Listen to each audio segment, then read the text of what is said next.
안녕하세요. 제이조 경영연구소의 제이입니다. 오늘은 삶 전체 생산성을 높여주는 방법에 대해서 알아보겠습니다. 제가 오늘 참고한 책은 일센스라는 책인데요. 오늘은 책에 대한 내용은 간단하게 정리만 하고 제가 직접 제 삶에 적용해 본 결과에 대한 후기 위주로 말씀을 드려볼까 합니다. 먼저 이 책의 내용을 정리한 표를 한 장 보시겠는데요. 첫 번째로 해야 하는 것이 포착입니다. 이게 무슨 말이냐면은 의미 있는 생각이 떠오르면 그것을 기록하고 언어로 바꾸는 습관을 들이는 것인데요.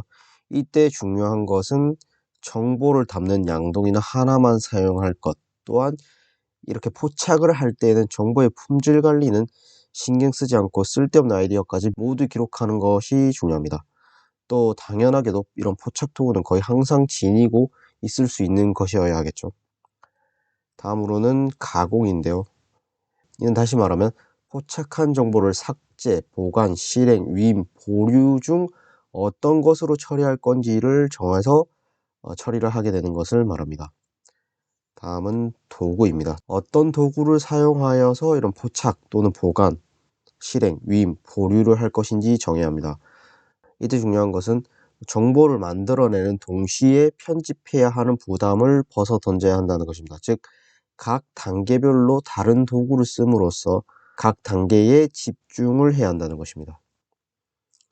다음은 맥락입니다. 저는 오늘 소개해드릴 8가지 중에서 가장 중요하다고 생각하는 것이 이 네 번째 맥락인데요. 보통 기존의 업무 관리 방식에서는 우선순위 개념을 바탕으로 할 일을 결정하는 경우가 많았습니다. 하지만 이것만으로는 부족함이 있습니다. 정보를 다루는 현대 업무에 부적합하기 때문인데요. 때문에 현재 처한 상황에서 당장 할 수 있는 일이 무엇인지 검토하는 것이 필요합니다. 다시 말하면 특정 업무가 다른 업무보다 더 적합한 상황을 명확히 구분해 줄 필요가 있다는 것입니다. 여기서 말하는 상황이란 다른 말로 표현하면 맥락인데요. 맥락이란 공간, 시간, 생각으로 구성된 특정한 환경을 의미합니다.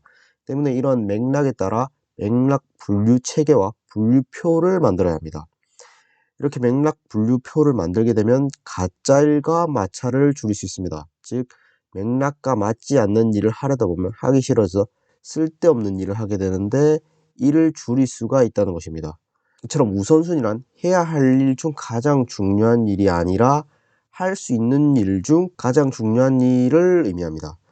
때문에 맥락을 미리 계획하거나 필요에 따라 조정을 할 필요가 있습니다.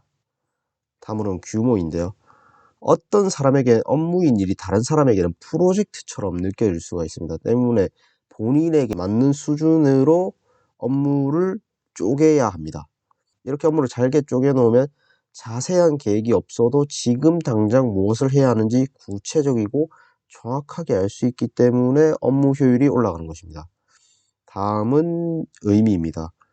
지금 당장 필요한 일은 나중에 원하는 일 때문에 발생하기 마련입니다.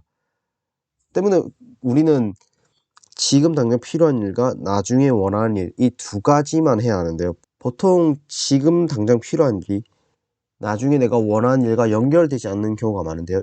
이런 경우가 자주 발생할 경우 다시 한 번 더 자신이 진정으로 원하는 일이 무엇인지 찾고 지금 당장 필요한 일이 거기에 적합한 일인지를 생각해 봐야 합니다. 다음으로는 보관인데요. 각기 다른 채널로 들어오는 자료를 한 곳의 보관소로 전송을 해야 합니다. 이런 정보 보관소의 역할은 쉽게 저장하고 쉽게 꺼낸다는 두 가지 상충하는 요구 사이의 균형을 맞추는 것인데요. 이를 통해 자료를 보관하는 데 수고를 최소화해서 또다시 효율을 높일 수가 있는 것입니다. 마지막으로 검토입니다. 검토는 정보의 관련성과 양, 또 긴급성을 고려해서 빈도를 정해야 합니다. 예를 들면 정보량이 많은 채널은 자주 점검할 것이 아니라 횟수를 줄이고 많은 양의 정보를 모아서 처리하는 편이 조금씩 따로 처리하는 것보다 효율적입니다. 자, 여기까지가 이 책에 나오는 8가지 내용을 간단하게 정리한 것인데요. 더 자세한 내용은 이 책을 사서 읽어보시고 알아보시는 것을 추천드립니다. 이 책이 딱히 길지도 않고 어렵지도 않기 때문에 제가 설명을 다 드리는 것보다 사서 읽어보시는 것이 더 좋을 것 같습니다. 다음으로는 제가 이 책에 나오는 내용을 제 삶에 실제로 적용해 본 뒤 얻은 것들에 대해서 또 후기에 대해서 말씀드려 보려고 하는데요.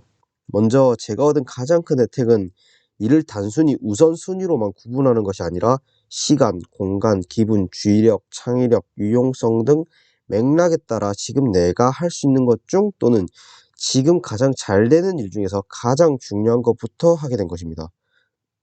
과거에는 이런 맥락과 관계없이 우선순위가 높은 일부터 차례대로 했었는데요. 이렇게 하면 지금 잘 안 되는 일을 하게 되고 이는 비효율을 낳을 때가 많았습니다. 그러니까 아예 시작을 못하고 빈둥거리거나 무언가 일이 진도는 나가진 않는데 시간을 잡아먹는 경우가 많았습니다. 차라리 이럴 거면 후순위이긴 하지만 어차피 해야 하는 것 중 지금 잘 되는 걸 시작해서 끝내는 것이 훨씬 효율적이고 덩달아 일을 완료하고 난 후 뿌듯함이나 성취감까지 느낄 수 있게 되어 이는 다시 더 많은 일을 능률적으로 할 수 있게 되는 선순환이 만들어지는 것을 경험했습니다. 물론 아직까지 이를 정교하게 구분하지 못하고 있어서 처음 기대했던 것처럼 완전히 고삐가 풀린 느낌은 아닙니다. 또 생각보다 이 환경 또는 맥락을 조절하는 것이 어려워서 분명 해야 하는 일이 있고 그 일을 마감 기한까지 끝내려면 맥락을 조절해야 하는데 잘 되지가 않았습니다. 이와 관련해서 앞으로 개선할 예정인 것은 기분에 따라 집중력, 주의력이 달라지기 때문에 이를 조절할 수 있도록 하는 것입니다. 현재 제가 쓰고 있는 방법은 운동과 명상인데요. 운동의 경우 시간도 많이 걸리고 장소의 제약, 체력적인 문제 등도 있기 때문에 운동은 현재 수준으로 유지만 하고 명상 연습을 조금 더 해볼 생각입니다. 명상이 처음엔 잘 못하기 때문에 별 효과가 없는 것처럼 느껴지는데 연습을 통해 실력을 키우면 더욱 확실한 효과가 있을 것이라고 예상합니다. 현재도 틈틈이 연습하고 실행하고 있는데 짧은 시간에 기분을 조절할 수 있는 참 좋은 방법이라고 생각됩니다. 다음으로 제가 얻은 혜택은 흩어져 있던 정보, 그러니까 스마트폰의 달력이나 메모, 또 제가 프로젝트 정보들을 보관해 놓는 트렐로, 또 실제 수첩 같은 것에 적는 기록들을 통합하는 계기가 되었습니다. 제가 이렇게 정보들을 통합하기 위해 노션이라는 어플을 사용했는데요. 추후 노션에 관한 컨텐츠도 따로 만들어 볼까 생각 중입니다. 사실 이 책을 읽고 실행까지 해봐야겠다고 마음먹은 가장 큰 이유는 평소 무언가 할 일은 많은데 애매한 여유 시간이 생겼을 때 무엇을 해야 할지 정하는 게 힘들었기 때문입니다. 이러면 오히려 여유 시간이 생기면 해야 할 일들을 생각하느라 아무것도 못하게 되어 시간을 날린 것 같은 기분이 들고 불안하기까지 했습니다. 그런데 정말로 이 책에 나온 대로 정보를 통합적으로 관리하고 종합적으로 분석해 그에 따른 할 일과 우선순위를 맥락에 따라 분류한 분류표를 보면서 실행하니 훨씬 고민하는 시간이 줄었습니다.